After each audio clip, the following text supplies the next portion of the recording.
Une fois qu'on est en short t-shirt, il n'y a plus de classe sociale en fait. Donc il y a des grèves de dockers dans les ports, et sauf que moi, tout mon ring, mes sacs, ma structure pour les sacs, ça arrive par bateau. Pour les prochaines élections, on m'a demandé d'être élu au sport. On m'a proposé un poste.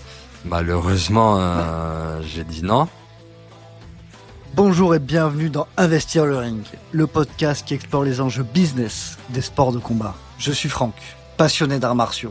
Et dans chaque épisode, je pars à la rencontre des acteurs qui font vivre la discipline. Combattants, dirigeants de salle, sponsors, coachs. Ensemble, on décrypte les parcours et les coulisses du milieu. Allez, place à l'épisode. Salut Victor, comment ça va ? Salut Franck, ça va ? Très bien, merci pour l'invitation. Avec plaisir. Victor, tu as fait plein de choses.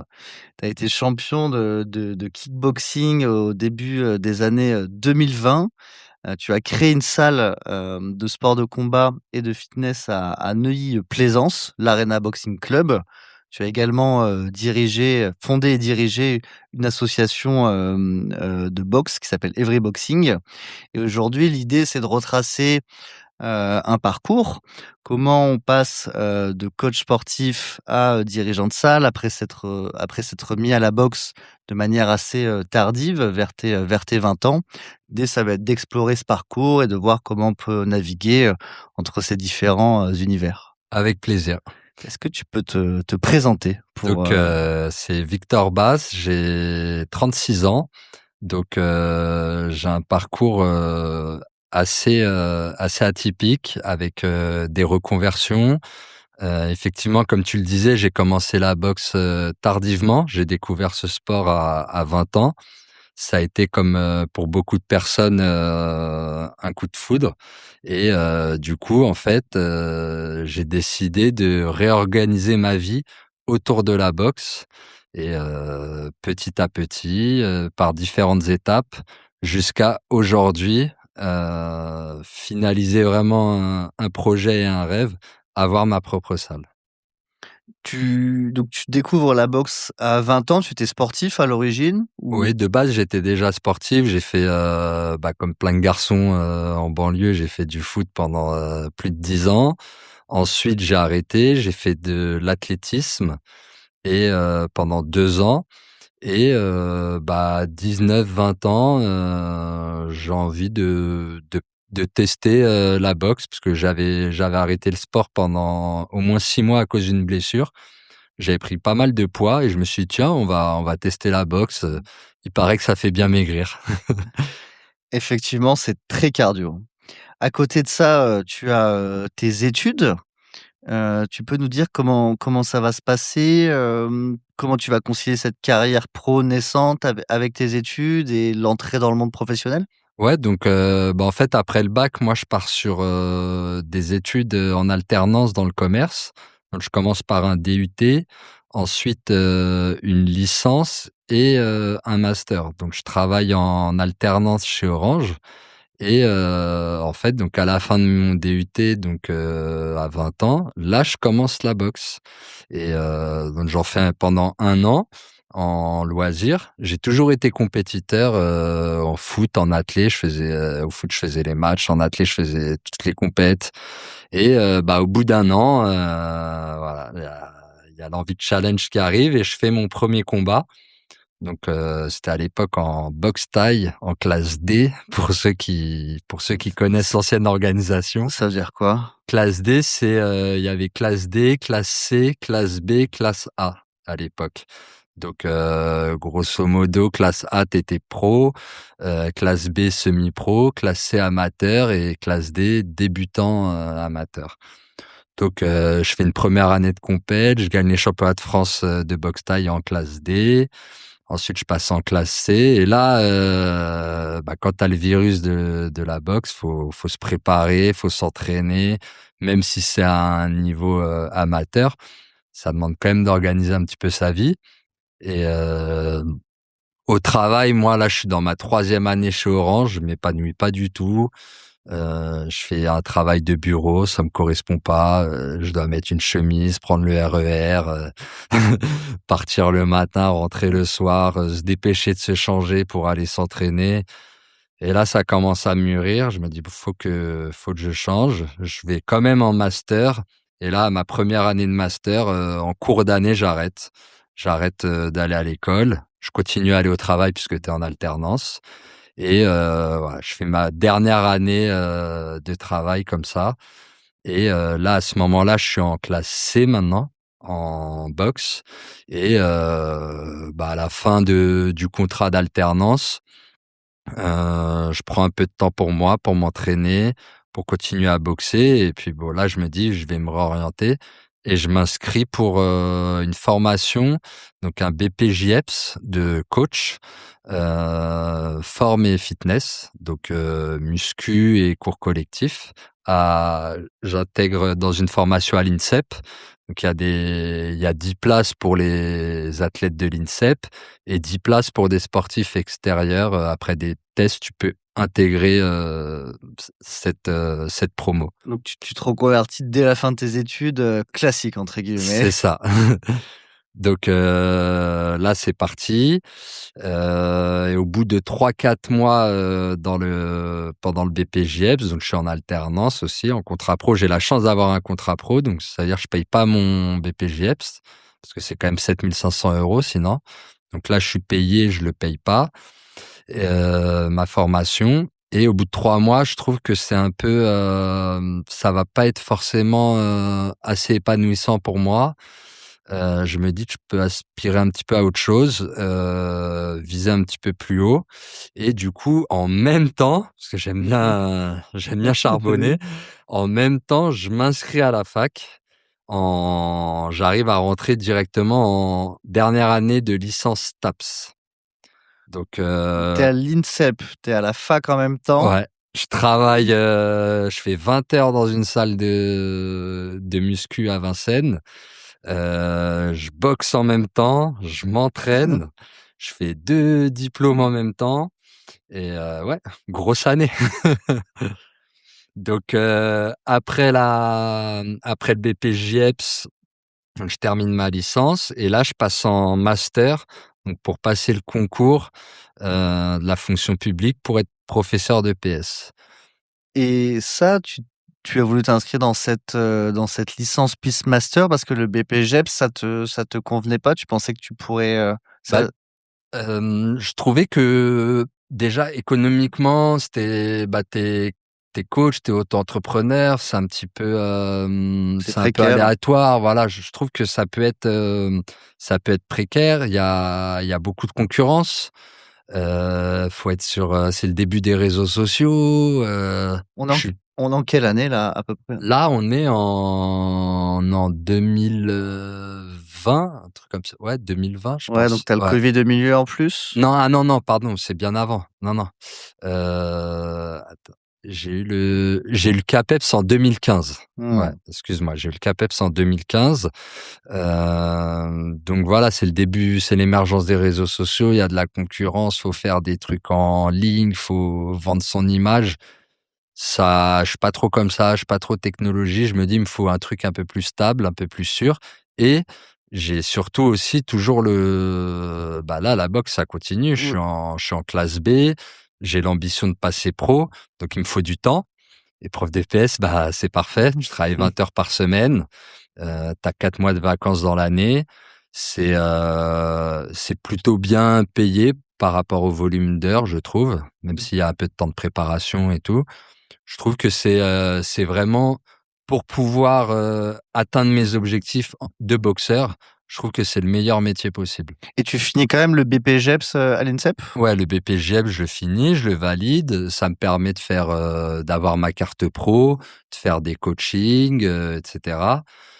Là, je me lance aussi dans le BPJEPS, en boxe, du coup, grâce à mon master et mon CAPEPS. En fait, j'ai pas besoin de passer le BMF 1. Je passe seulement le BMF 2 et le BMF 3. Et BMF, c'est? BMF, c'est brevet de moniteur fédéral. D'accord. Donc c'est des étapes préliminaires avant de pouvoir passer le BPJEPS en boxe. Parce que le BPJEPS boxe est plus dur ou que le B En fait, il est plus long parce que, par exemple, tu fais le BMF 1 en octobre, après tu fais le BMF 2 en février, tu fais le BMF 3 en mai et en septembre seulement de l'année prochaine, tu peux t'inscrire au BPJEPS. et pour l'avoir en boxe, il faut être boxeur très confirmé?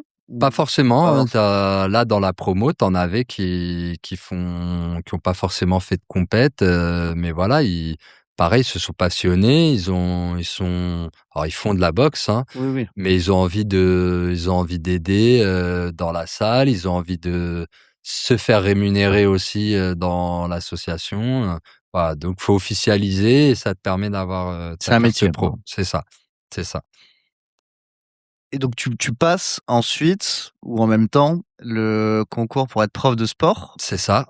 Que Donc là, cette année-là, par contre, je mets la boxe entre parenthèses parce qu'il y a pas le choix. Là, c'est un concours, hein. Faut être, il y a 800 places, il y a à peu près, 4 000 inscrits par an. Voilà et puis je commence à avoir, vu que je me suis réorienté et tout, bah, là, je crois qu'en 2015, donc j'ai 25-26 ans. Je suis en couple, voilà, faut se stabiliser. faut se stabiliser, faut assurer le coup, quoi. Il y a des projets derrière. Donc, pour pas lâcher complètement, je fais les championnats universitaires en boxe anglaise. Donc, je gagne les championnats d'Île-de-France et après, je gagne les championnats de France à Clermont-Ferrand.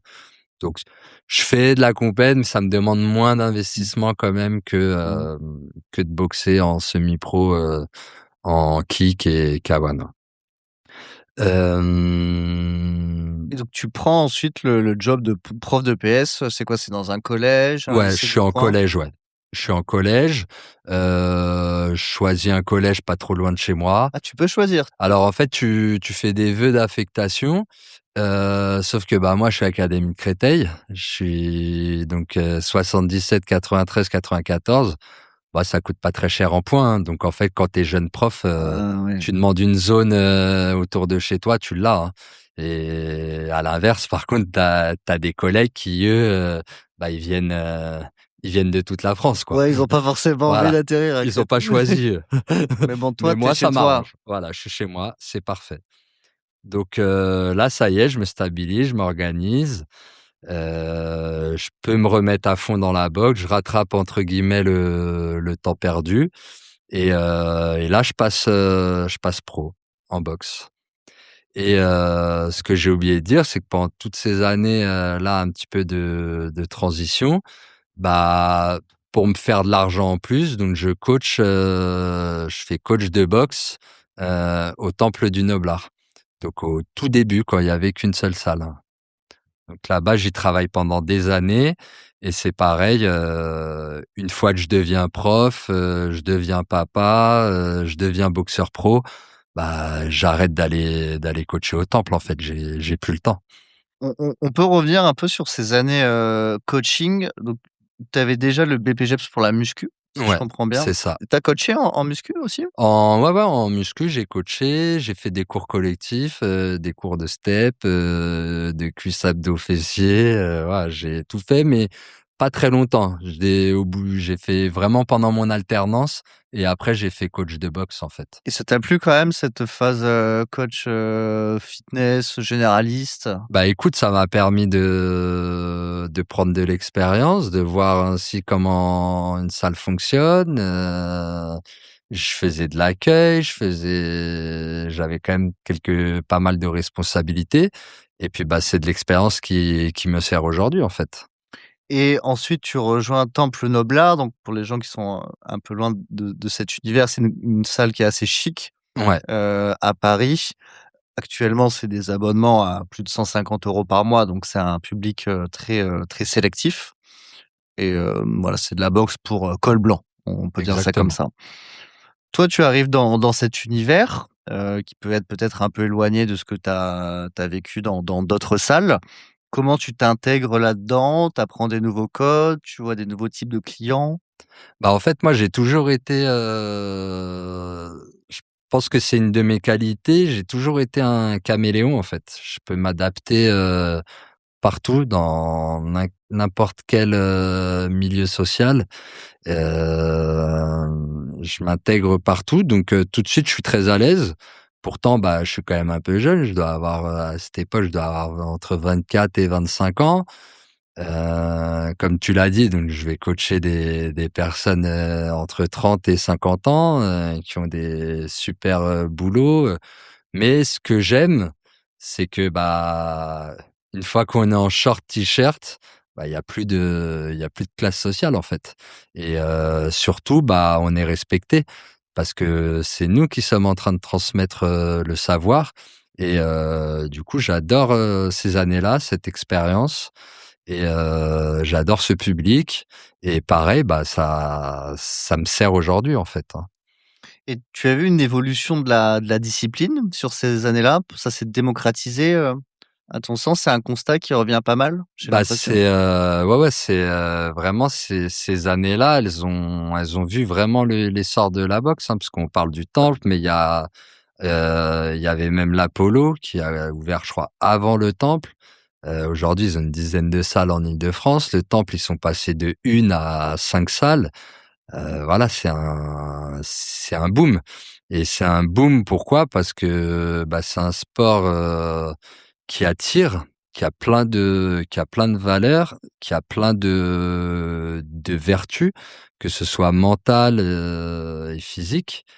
Le problème, c'est que c'était pas accessible. C'était, alors pas financièrement, hein, on parle, c'était pas accessible, bah, c'est beaucoup en banlieue, c'était beaucoup, populaire, c'est dans des salles, municipales, il y a quelques créneaux par semaine. Quand tu arrives, c'est plutôt jeune. La plupart des gens qui font de la boxe, dans ces salles-là, soit ils font de la compète, soit ils viennent, mais un peu pour en «découdre» entre guillemets. Donc bah, typiquement, le gars de 40 ans ou pire, la mère de famille de 40 ans avec des enfants, elle peut pas, Ah, ça fonctionne pas pour, ça matche pas. Elle peut pas s'entraîner là-bas, elle va pas y trouver son compte. C'est pas du tout adapté à en termes d'horaire, en termes d'ambiance de salle, de typologie d'entraînement, ça marche pas. C'est des entraînements de 2 heures pour préparer de la compète, c'est pas bon, quoi. c'est oui, c'est pas le bon format. C'est ça. Et le MMA dans tout ça? Parce qu'on parle beaucoup de boxe, mais il y a quand même le MMA qui est arrivé, très, très fort, depuis la légalisation il y a quelques années. Bah, le MMA, moi je dis merci au MMA parce que, bah, c'est une question qu'on m'a déjà posée, ouais, est-ce que le MMA ça fait pas du mal à la boxe? Moi je trouve que c'est le contraire, parce que la plupart des personnes, ce qu'ils aiment dans le MMA, c'est les phases de striking. Donc le striking, c'est, les phases de combat, hein, pied-point, c'est pas de la lutte. On est debout, hein, Voilà, pour c'est préciser. le moment où on est debout et du coup, bah, on boxe, quoi. On boxe en poing, en jambes, et en fait, que les gens aiment, c'est ces phases-là, surtout ceux qui vont aimer les phases de lutte, et cetera. C'est vraiment les spécialistes, ceux qui aiment ça. Mais le plus spectaculaire, ça reste quand même, bah, quand ils s'envoient, les Patate sur patate. exactement. Et du coup, bah, les gens se sont intéressés. Les gens se disent: «Bon, le MMA, c'est violent, c'est chaud. Par contre, la boxe, ça a fait du bien à la boxe parce que ça a rendu c'est le MMA qui est violent et c'est la boxe qui est accessible». Alors qu'avant, la boxe, c'était, oh, si tu fais de la boxe, tu vas avoir le nez cassé, des cocards, non, maintenant la boxe, c'est devenu, c'est le MMA qui a pris l'image, du sport violent, Ça a déplacé le curseur, c'est ça. Donc ça nous a fait du bien aussi. tu as ce BPJEP, le master, en éducation, tu es prof, tu coaches, mais tu vas quand même avoir envie de développer tes propres structures et notamment en commençant avec, une association. Tu peux me dire comment ça prend forme dans ton esprit? Carrément. J'ai plus le temps de faire du coaching, parce que le coaching, c'est, le soir, principalement. Moi, le soir, faut que je m'entraîne. Comme je disais, bah, je suis prof d'EPS, donc j'ai du temps. J'ai des matinées de dispo, si c'est pas le matin, je suis dispo l'après-midi, voilà. Donc j'ai du temps et j'ai envie de moi, j'ai toujours aimé, entreprendre et le commerce, donc j'ai envie d'utiliser ce temps je me dis avec les particuliers, c'est pas mes créneaux dispo, je peux pas viser les particuliers. Et puis en plus, de toute façon, j'ai pas envie, il y a des annulations, ça paye moins, etc. Autant ouvrir que je crée ma structure. Donc, je crée une association que j'appelle Every Boxing. Donc, c'est un jeu de mots avec Everybody. Et déjà là, mon but, c'est de démocratiser la boxe. Le sous-slogan, c'est la boxe pour tous.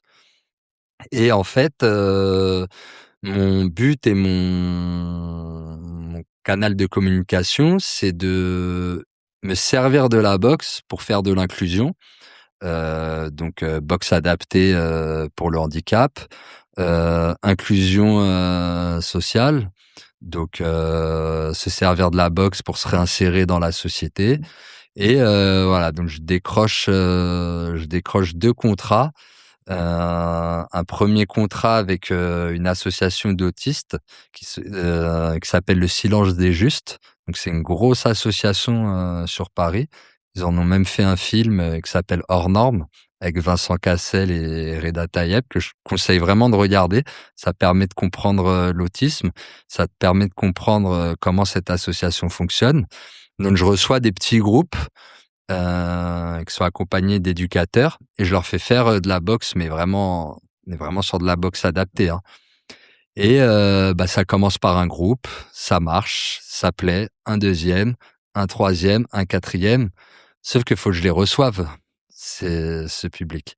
Donc j'ai mon coach là où dans mon club qui me met à dispo la salle. Sauf que bon, au bout d'un moment, je peux pas abuser, quoi. Je vais pas non plus.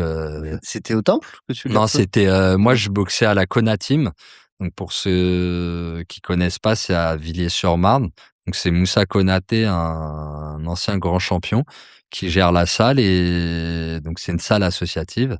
Sauf qu'il a la salle à dispo tout le temps. Il la partage pas et c'est également mon coach. Donc on s'arrange, voilà, il me laisse la salle. Et je décroche un deuxième contrat avec la mission locale de Noisy-le-Grand. Et donc là, chaque mois, je reçois entre 10 et 20 jeunes qui sont inscrits dans un programme qui s'appelle le contrat d'engagement jeune. Donc en fait, c'est des jeunes qui ont moins de 26 ans, qui sont en décrochage, qui ont pas de travail, pas de formation, qui ont pas le RSA parce qu'ils ont moins de 26 ans, donc ils ont rien en fait.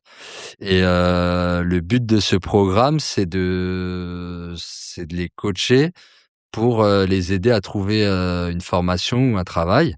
Donc il y a différents ateliers, création de CV, jeux de rôle, etc. Et il y a un atelier boxe.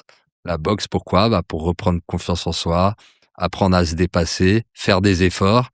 Parce que bon, s'ils en sont là, ça peut être soit de leur faute, soit pas de leur faute. Mais dans tous les cas, va falloir qu'ils se battent. Faut se mobiliser. Voilà, va falloir qu'ils se battent pour réussir. Et je leur donne des cours de boxe. Et les coups de poing. C'est ça. Et donc là, pareil, donc il y a la mairie qui me met à dispo une salle. Mais voilà, donc je tourne avec ça. Mais je me dis, je pourrais faire plus, sauf que j'ai pas de structure en fait.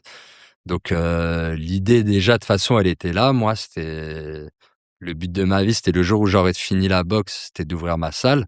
Et là, ça confirme, ça me permet de faire, de montrer que j'ai des contrats. Ça me permet de mettre de l'argent de côté en plus. Et puis c'est des trucs qui sont réguliers, récurrents, sûrs, pas comme du coaching perso, quoi. Et tu disais que c'était ton but d'avoir ta salle? C'était Ouais. quelque chose que tu avais vraiment en tête depuis des années? En fait, dans mon cheminement de boxeur et mon cheminement professionnel, j'aime vraiment ça, quoi. J'ai réorganisé toute ma vie autour de ça et je me vois pas quand j'arrête la compète, voilà, juste faire rester prof de PS. Déjà, ça y est, ça. Là aujourd'hui, ça faisait 8 ans que j'étais prof de PS là. Donc là, j'ai arrêté. Du coup, je suis en dispo. Mais voilà, pareil, le métier de prof de PS, ça y est, je l'ai fait 7-8 ans, j'ai fait le tour, j'ai envie de bosser pour moi, quoi. Mmh. Je crois que les profs de PS sont souvent des sportifs aussi de haut niveau. Enfin, c'est une situation assez classique. Je reviens juste un cran en arrière sur le public pour l'association. C'était quelque chose qui te tenait à cœur d'avoir ces activités, d'inclusion? Tu as une histoire personnelle avec ça ou? Pas spécialement, j'ai pas autour de moi d'histoire perso, mais bon, j'ai toujours été quand même, quelqu'un d'assez sensible, assez concerné, voilà, j'ai l'aspect business, mais j'ai aussi l'aspect, business éthique et utile, en fait. Et déjà, je trouve que d'un point de vue business, c'est un bon angle et en plus, c'est bien. Donc bah, c'est tout bénef, en fait. J'allie les 2. Ça me fait plaisir, je fais du bien autour de moi, ça donne, ça donne un beau rayonnement, mais il y a pas de calcul. Je le fais avec bon cœur. En plus, bah, c'est rémunéré. De toute façon, tout travail mérite salaire, mais je trouve que c'est top, quoi. Ça me fait plaisir. Je comprends. Et tu parles beaucoup de la ville et du département. Tu tisses des liens avec l'équipe municipale ou? Bah, ouais, carrément, hein. Du coup, bah, je suis connu en mairie. Pareil pour des titres que j'ai gagnés, donc je suis récompensé au trophée des sports. Ils savent que je fais mon asso, donc ils la mission locale, c'est aussi grâce à la mairie que j'ai eu ce contrat. C'est en discutant, dans une soirée de remise de prix, ouais, j'ai ça comme ambition. «Oh, c'est super, merci», voilà, donc je tisse des liens.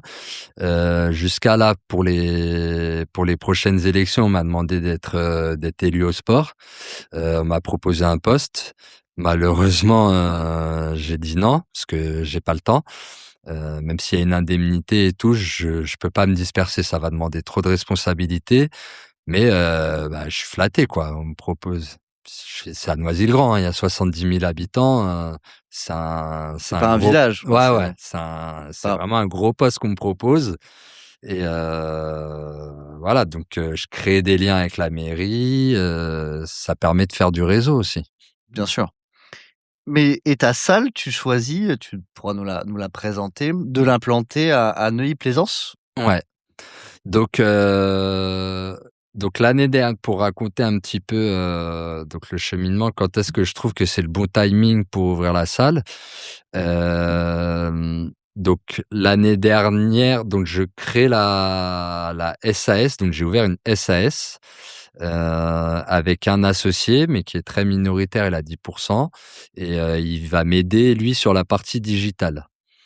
Donc c'est un bon pote, on s'entend super bien. Lui, je lui raconte au hasard, alors ce qui est marrant pour l'anecdote, comment le projet se crée et d'ailleurs sans lui, j'aurais jamais pu ouvrir la salle parce qu'il m'est d'une aide, précieuse. C'est qu'en fait, il découvre la boxe un peu grâce à moi parce qu'il sait que je boxe, ça le tente et lui, bah, il s'inscrit, à l'Apollo.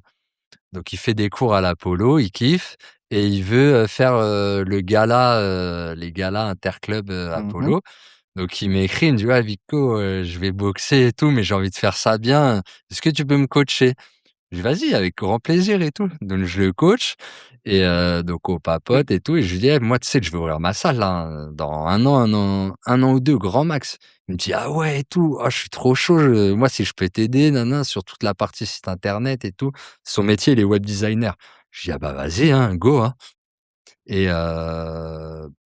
donc c'est comme ça que le projet, naît, mais quand je lui en parle, j'ai déjà en fait, si pourquoi il est chaud aussi, c'est qu'il voit que c'est carré, hein, parce que bon, du coup, il va mettre de l'argent, il va prendre un p il y a un investissement, il rentre Des dans implications l'aventure, financières qui doivent être mais importantes. voilà, il voit que je lui dis pas ça comme ça, c'est pas une discussion, C'est pas des paroles, légères. voilà, c'est pas on n'est pas en train de boire un verre, il est 23 heures et je raconte des trucs que j'aurais parce que, je suis chaud sur le moment. C'est un truc, c'est sérieux et moi, je sais que je suis sur la fin, de la boxe.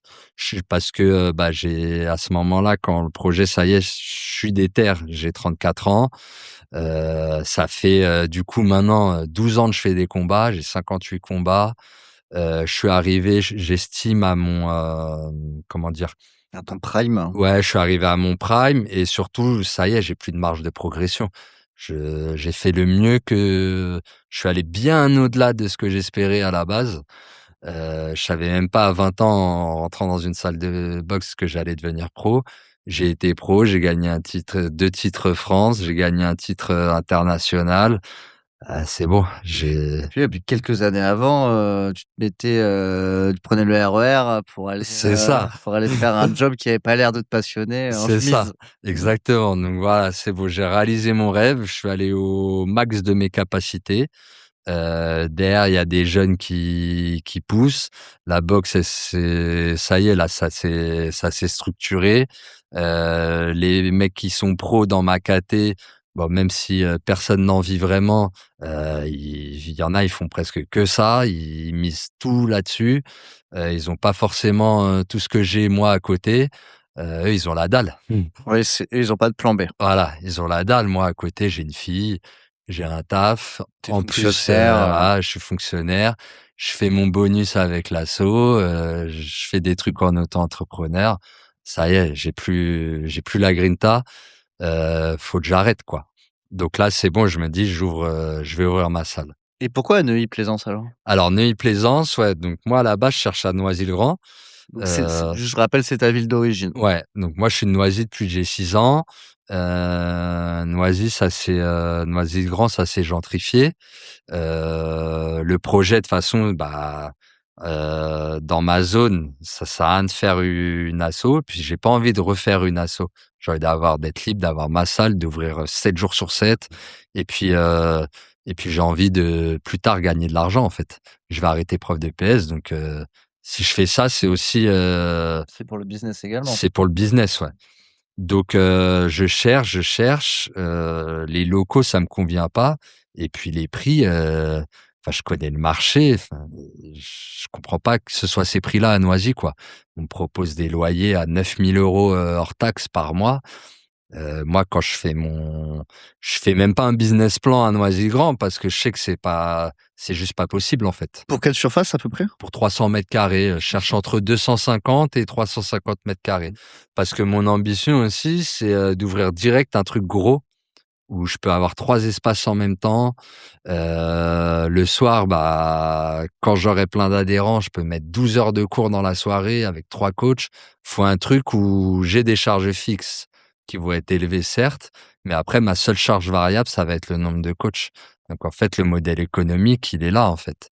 C'est que tu as un objectif, c'est d'arriver assez rapidement à l'équilibre, pour perdre le moins de trésorerie possible et après, bah, dès que tu prends 10 abonnés, par exemple, donc moi, je suis à 109 par mois.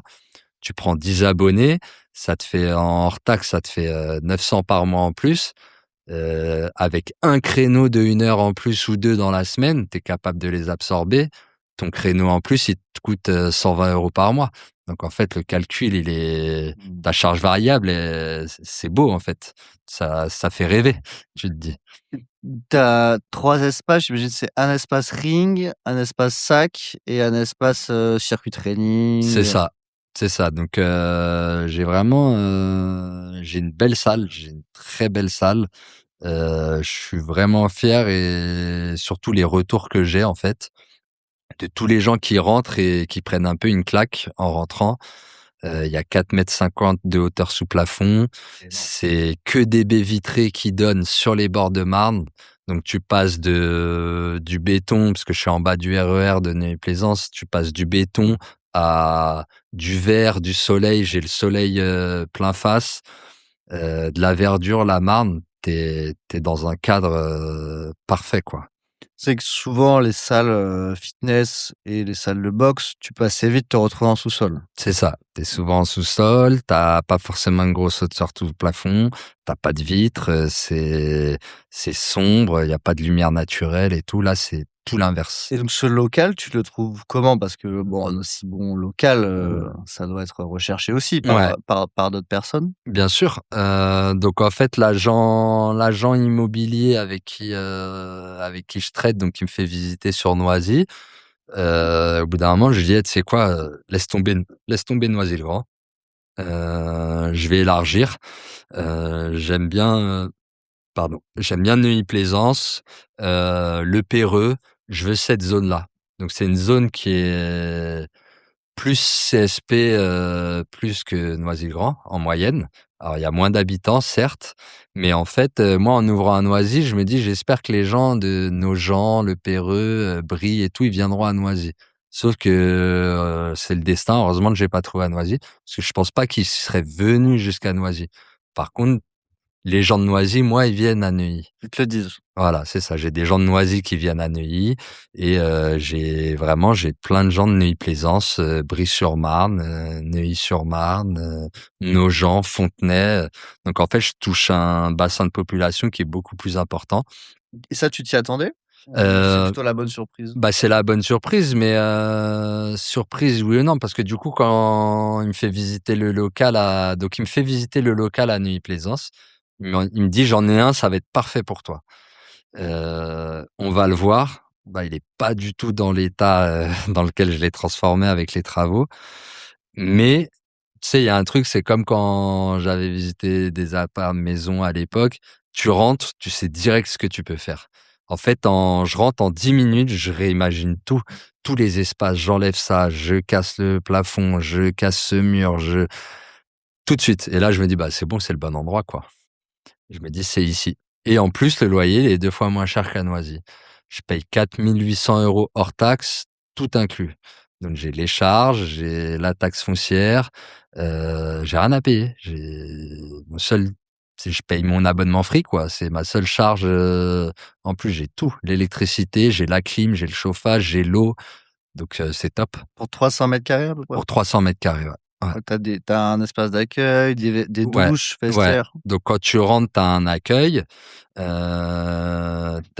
des boissons, tu un meuble. J'ai mis mes ceintures, en expo. Ensuite, tu un coin canapé et tout pour se poser.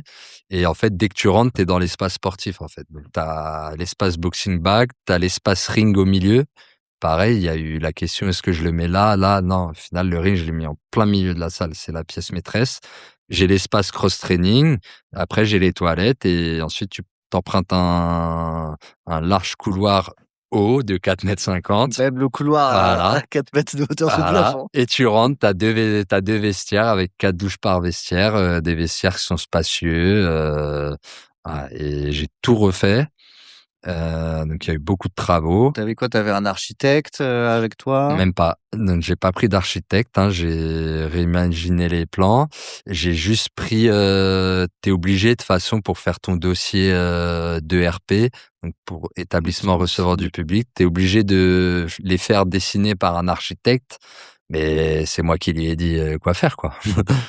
T'avais déjà la vision de Ouais, ouais, bon ça coûte de l'argent de faire ouais. tout ça. Mmh. Du coup, j'ai vu que t'as rejoint un réseau, d'entrepreneurs, c'est le réseau Initiative. C'est ça. C Donc c'est quoi? Tu envie de te sentir un peu entouré? en fait, je les ai pas contactés, c'était pas vraiment pour avoir des conseils et cetera. En fait, je les ai contactés parce que dans le 93, du coup, quand tu ouvres une entreprise, tu peux sous condition, donc j'ai dû passer devant un jury, présenter mon projet. J'ai obtenu, 25 000 € à taux zéro. Donc ce qui est pas négligeable. C'est un peu plus de 10 de ce que m'a coûté, presque 15 de ce que m'a coûté le projet. Donc on prend, quoi. Et puis c'est surtout que contrairement à la banque te prête pas de trésorerie. Eux, le réseau Entreprendre, c'est 25 000 € pour ta trésorerie, quoi. Donc ça permet de voir venir parce que du coup, j'ai quand même des charges fixes qui sont élevées. Heu 5 000 € de loyer, 2 pardon. 200 € de crédit, voilà, il y a les coachs à payer parce que je vais pas donner, 40 heures de cours, donc j'ai 8 coachs qui bossent, avec moi. Donc voilà, j'ai des charges, dès le début, alors que tu fais zéro, tu as des grosses Ouais, charges. alors que personne n'a encore poussé la porte Voilà, d'entrée, j'ai même pas tu déjà à ouvert. moins 7 000. Voilà, j'ai pas encore ouvert. Bon, après j'ai négocié Des des franchises. franchises de loyer, j'ai négocié de faire démarrer le crédit, les mensualités plus tard et tout. Mais voilà, va falloir vite faire de la trésor. Et ça prend assez vite? Alors ça prend assez vite. J'ouvre le 28 avril avec, presque 2 mois de retard. Donc là, je vis très, très mal ces 2 mois de Ah ouais, retard parce que le retard, ça coûte de figure-toi qu'il l'argent. est lié aux grèves des dockers. Donc il y a des grèves de dockers, dans les ports et sauf que moi, tout mon ring, mes sacs, ma structure pour les sacs, ça arrive par bateau. Parce que tu es au bord de la Marne. Non, ça arrive, à Fos-sur-Mer, Ah d'accord. au port de Fos-sur-Mer, ouais. Ça arrive en container, voilà. Et comme il y a les grèves, bah, le bateau, il accoste pas. Donc, comme il accoste pas, faut qu'il s'occupe, hein. Il va prendre de la marchandise dans d'autres ports, et cetera. Et mon bateau, je le vois sur le GPS, là, sur le site, je le regardais tous les jours. D'un coup, il repart au Maroc. Après, il retourne en Italie. Et Là, tu deviens fou, je quoi. deviens fou. Je me prends des plus de semaines, chaque semaine. Je deviens fou et puis je me dis, fin avril, je loupe ma rentrée, quoi. Les gens, tu peux avoir des gens en mars, ils disent: «Allez, je vais préparer l'été», ils s'inscrivent en Mmh. mars et tout, mais fin avril, il reste mai, juin et c'est les Mmh. vacances d'été, il y a personne qui va venir. Ouais, après les pics, c'est septembre et janvier C'est ici. ça. Mais sauf que moi, il me Ouais. faut que je fasse de l'argent, avant Ouais, septembre. ouais, ouais, ouais. Il y a une urgence qui se crée, quoi. C'est ça. Donc, c'est aussi ça, hein, entreprendre, c'est t'as des périodes, j'ai eu des périodes de surmenage, de doute, tu dors pas la nuit, c'est compliqué, mais tu sais pourquoi tu le fais et puis, je suis un boxeur. J'en ai eu des difficultés dans ma vie, j'ai dû en faire des efforts et franchement, tout le mental que ça m'a créé la boxe, je pense que ça m'a permis de traverser ça sans péter un câble, hein, Mmh. ou baisser les bras ou abandonner, craquer, perdre mes moyens, quoi. J'ai réussi à rester focus, malgré ce gros imprévu, ouais.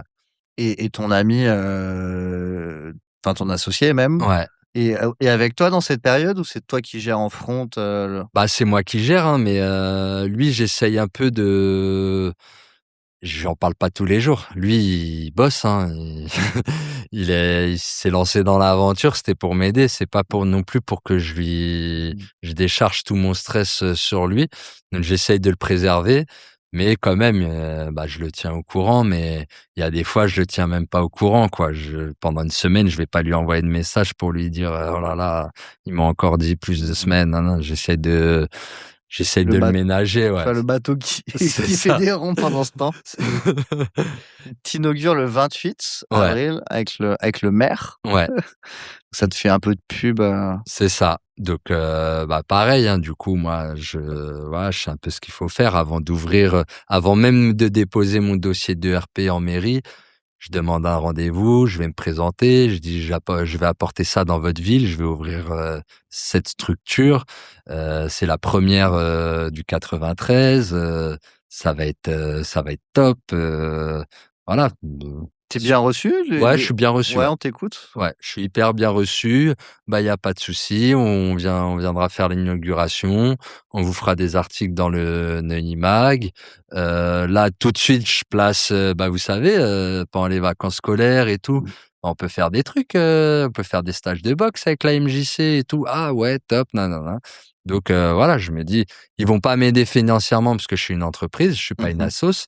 Par contre, ils peuvent m'aider de manière indirecte en me donnant des contrats. Et puis tu étais déjà connu, J'étais connu parce que à tu Noisy et avais tout, bossé à Noisy. voilà.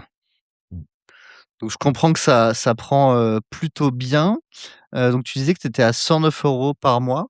C'est ça. Donc à Neuilly-Plaisance, ça te place quand même sur un segment assez, premium. Ouais. Toi, tu imagines te mettre sur du haut de gamme assez vite? C'est lié à ce que tu as vu au Temple, à Paris? Tu veux apporter quelque chose de nouveau? En fait, moi, l'idée, c'est vraiment je me dis, on est dans une zone où alors oui, c'est hétérogène, mais c'est le fond du projet, en fait. C'est de rendre la boxe assez accessible. Mes concurrents, directs ou indirects, si tu veux faire de la boxe, c'est les assos, là. Donc, c'est Assos avec, des créneaux pas tous les jours, avec, des gens qui font de la compète. C'est ce qu'on disait Au en début, ouais. début, quoi. Donc, en fait, faut que je me démarque direct et puis de toute façon, je vais faire des cours en petits groupes et cetera. Si je fais à 80 € par mois en illimité, ça marche pas, ça peut pas marcher, en fait. Donc faut que je mette le curseur. Donc là, pareil, c'est une longue réflexion. Est-ce qu'on met 99? Est-ce qu'on met 109? Est-ce qu'on met 119? On tombe sur 109 en se disant: «De toute façon, on fait des conditions générales de vente où on a le droit d'augmenter le prix». Voilà, on se protège. On part sur 109 et on verra. Tu trouves ça plus intéressant que par rapport à un système où tu achètes des crédits, par exemple, qui peut se Alors voir également dans des ouais, studios ou autres? bah, c'est pour ça que moi je fais les 2. Donc Apollo, c'est que les crédits et le Temple, c'est que l'illimité. Donc moi, je vais être le plus flexible possible. Donc tu as les 2. Si tu veux venir qu'une fois par semaine, tu peux. Tu achètes un carnet de 10 séances à 150 €. Tu as 4 mois pour les utiliser. Et les gens, ils choisissent quoi, Alors, principalement? j'ai une majorité de d'abonnés en illimité, mais j'ai quand même, là, depuis que j'ai ouvert des carnets de 10 séances, j'en ai quand même vendu, 150 en 9 mois. Donc, j'ai aussi des gens qui ont cette consommation et surtout, bah, je réponds à leurs besoins. S'ils arrivent, ils sont intéressés, je leur dis: «Bah, c'est 109 par mois ou rien», je les revois pas, quoi. Je Mmh. préfère prendre, leurs 150, ça me fait du monde, ça me fait du bouche à oreille, ils viennent et puis même si c'est que 150 sur 4 mois, bah, ça me fait des gens, quoi, ça me fait connaître ma salle aussi. Et tu en as qui ont pris les crédits et qui basculent ensuite sur de l'abonnement, j'imagine? Bien sûr, donc tu as aussi ça, tu as toutes les personnes qui ont démarré en carnet pour pas «s'engager» entre guillemets, même si mon abonnement il est sans engagement et ils aiment tellement qu'ils basculent en illimité, ouais. Tu te diversifies avec des cours, avec des offres pour les entreprises aussi? Alors ouais, donc je propose, des team building aussi. J'en ai pas fait beaucoup parce qu'en fait, bah, là, on a que 9 mois et il y a vraiment plein, plein de choses à faire. Oui, c'est vrai. Donc, j'ai pas eu le temps vraiment de faire un vrai travail de démarchage. J'ai plus fait avec le réseau que j'avais. J'en ai fait 4. Je continue donc maintenant, mais alors moi, comment je me paye là? Donc c'est les associations d'autistes, émissions locales, donc ils viennent dans ma salle maintenant. Donc là, je me paye comme ça et je les ai basculés en auto-entrepreneur, ces contrats-là. Comme ça, je peux me payer tous les mois et comme ça, j'ai pas pour le moment, j'ai pas besoin de me payer avec l'Arena. Pour continuer à développer, C'est ça, déjà, avoir un coussin de sécurité, c'est ça, exactement. parce que là, tu m'as dit que tu avais recruté, 8 coachs, donc ça fait quand même c'est que tu as beaucoup de monde ou beaucoup de cours, ou Ouais, les 2 même? ouais, donc quand j'ai ouvert, je devais avoir, une 30 heures de cours dans la semaine. Maintenant, je suis à 50 là depuis septembre. Là, j'ai rajouté 2 créneaux là, il y a bah, pour faire face, aux inscriptions de janvier. J'ai recruté 2 coachs en plus et à partir de septembre, je vais encore rajouter des cours, ouais. Là, il y a du monde qui vient, les gens sont contents. J'ai très peu de résiliations. Les seules résiliations que j'ai, c'est des déménagements, la plupart ou alors, bah, c'est un manque de temps ou ils se sont fait plaisir 2 mois, mais à 109 €, ils allaient pas faire 1 an, quoi. Mais voilà, ils ont kiffé et tant mieux. J'ai l'impression que ça démarre fort. Ouais, franchement, ça démarre fort, heu, parce que on a bien fait les choses et on a de la place et on a encore, la place pour grandir, en fait. Là, par soir, j'ai 5 cours avec 2 coachs. J'ai soit 5 soit 6 cours avec 2 coachs. Je peux mettre 3 coachs si je veux, donc les coachs, au lieu de faire 2 ou 3 heures, ils peuvent en faire 4, hein. Donc je peux encore, tripler, mon nombre d'abonnés, hein. Et les clients, ils viennent d'eux-mêmes ou tu fais de la pub sur Instagram? Alors Tu as bah, essayé différentes choses? ouais, on est obligé de faire le Insta, hein, donc moi ça demande un vrai effort, Que mais j'ai l'impression que la partie, digitale, ouais. c'était pas ce que tu préférais. C'est ça. Heureusement que j'ai mon associé Mais non, je prends du plaisir à le faire. Instagram et Google, hein. Google, franchement, ça vient, je saurais pas dire, mais c'est moitié 50-50 Google et Insta. J'ai fait des ads Insta au début. Là, j'en fais plus trop parce que de toute façon, quand je fais des ads Insta, bah, je les cible sur 5-6 kilomètres à la ronde. Ça y est, ça fait 6-8 mois. Les gens, ils les ont vus ma pub. Ils l'ont vu ma pub. Donc, je referai une de temps en temps pour leur faire un petit rappel. Mais Fin décembre ou c'est ça, fin c'est août. ça, c'est ça. Et mais là où je suis super content aussi, c'est qu'en fait, chaque jour, j'ai des gens qui disent: «Oh, mais il y a ça, je savais même pas que ça existait». Donc j'ai encore le temps de me faire connaître et le temps de grossir. Et voilà, après je fais des enfants aussi le mercredi après-midi, le samedi après-midi. Donc ça me fait Plein de canaux. plein de canaux d'acquisition possibles. J'ai Gymlib aussi. Et là récemment, je viens de prendre ClassPass. Au début, je voulais pas, mais là j'ai pris ClassPass parce que maintenant tu peux ouvrir que certains créneaux. Donc je vais ouvrir que mes créneaux du matin qui sont plus vite que les autres.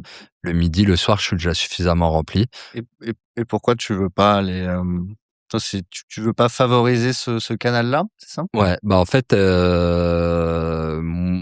moi je préfère privilégier mes adhérents En direct. engagés, engagés, en illimité, en carnet de séance. Voilà, je veux qu'eux ils aient de la place.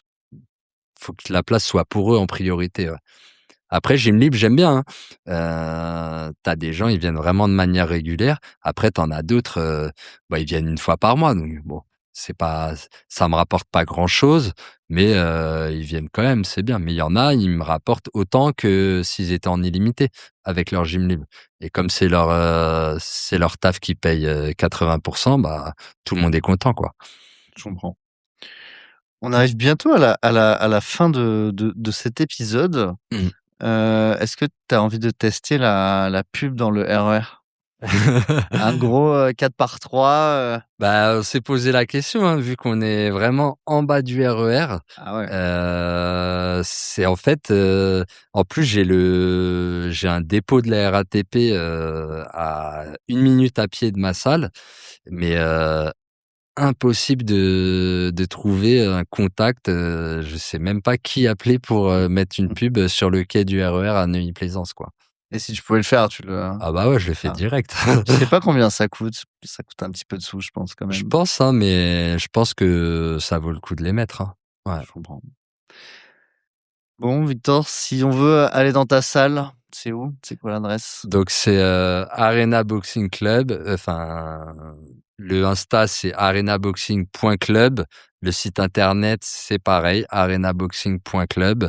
Donc c'est juste en bas du RER de Neuilly-Plaisance sur la ligne A. Et voilà, on a des cours le matin, le midi, le soir, avec opposition, sans opposition. Il y a des super adhérents, une super ambiance et des super coachs là. On est tous au top. Merci, Victor. Avec grand plaisir. Merci Franck. Merci à toi pour ton écoute. J'espère que ça t'a plu. Et si c'est le cas, je t'invite à mettre 5 étoiles à ce podcast, à le partager avec un ami, un collègue ou quelqu'un de ta famille. Et je te dis à la prochaine pour un nouvel épisode.